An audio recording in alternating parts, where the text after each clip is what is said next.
hello' চৰি ফোনটো মায়ে লৈ গৈছিল কিবা ক'লে নেকি তোমাক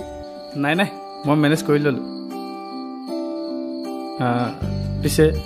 তুমি কেনেকৈ গম পালা মই ফোন কৰা বুলি তোমাৰ বাহিৰেনো আৰু মোক কোনে কল কৰিব কি কৰিছানো এনেই বহি আছো তুমি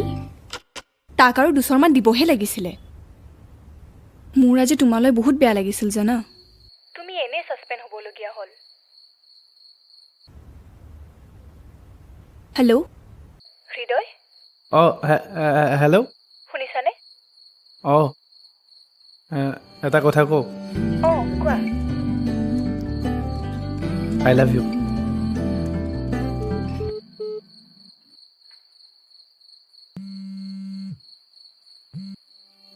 অঁ ফোনটো কাট খাই গৈছিল অঁ নেটৱৰ্ক নাছিলে চাগে পিছে তুমি কিবা কৈ আছিলা নাই নাই নাই একো নাই কালি কথা পাতোঁ ঠিক আছে বাই বাই